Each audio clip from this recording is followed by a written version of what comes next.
Praise lord. సామెతలు 8:21 నన్ను ప్రేమించు వారిని ఆస్తికర్తలుగా చేసేదను, వారి నిధులను నింపెదను అనేటువంటి మాట అనేది ఉంటుందండి. సో మనము దేవుణ్ణి ప్రేమించాలి అంటే మనం ఆస్తికర్తలు అవుతామని కాదు, కానీ ఎందువల్లంటే దేవుడు మనల్ని ప్రేమించాడు. ఎలా ప్రేమించాడు? దేవుడు లోకమును ఎంతో ప్రేమించెను. సో ఆయన మనల్ని ఎంతో ప్రేమిస్తున్నాడు. ఎంత ప్రేమిస్తున్నాడు?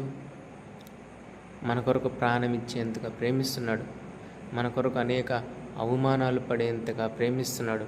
సో కాబట్టి మన కొరకు ప్రాణం ఇచ్చేంత దేవుణ్ణి మనము ప్రేమింపబద్దులై ఉన్నాము. మన కొరకు ప్రాణం పెట్టిన దేవుణ్ణి మనము ప్రేమింపబద్దులై ఉన్నాము. అయితే ఎలాగ ఆయన్ని ప్రేమించాలి? నన్ను ప్రేమించువాడు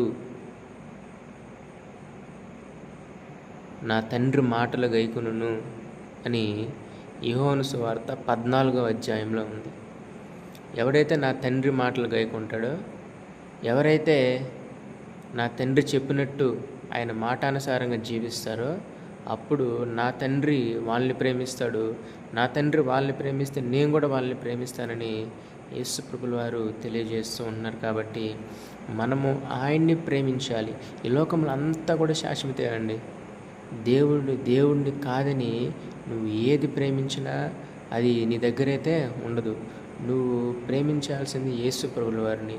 నువ్వు ఆయన్ని ప్రేమిస్తే ఆయన నీ దగ్గర నుంచి ఎక్కడికి పోడు.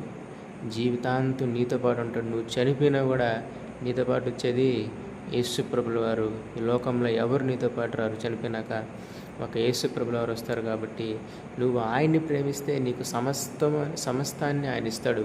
నిన్ను ఆస్తికర్తలుగా చేస్తాడు. నీ నిధుల్ని నింపుతాడు. నీ హృదయానికి శాంతిని, సమాధానం ఇస్తాడు. నీ జీవితానికి ఒక పర్పస్ అనేది తెలియజేస్తాడు. నిన్ను 10 మందికి దీవెనకరంగా ఉంచుతాడు. నిన్ను పరిశుద్ధంగా ఉంచుతాడు. నువ్వు ఎక్కడ అడుగు పెట్టినా కూడా అక్కడ నీకు విజయాన్ని దయచేస్తాడు. ఇంకా అనేక ఆశీర్వాదాలు ఉన్నాయి ఆయన ఆజ్ఞానుసారంగా జీవిస్తే.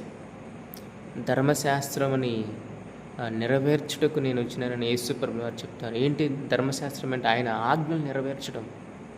ఆయన ఏదైతే ఆజ్ఞలు ఇచ్చున్నాడో ఆజ్ఞానుసారంగా జీవించడం. మనం జీవిస్తున్నామా? దేవుని ఆజ్ఞానుసారంగా మనం జీవిస్తున్నామా? మనం దేవుణ్ణి ప్రేమిస్తున్నామా? ఈ లోకంలో ఉన్నదంతా శరీరాశయో, నేత్రాశయో, జీవపు డంబం.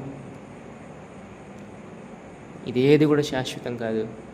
శాశ్వతము మొదట నా రాజ్యాన్ని, నా నీతిని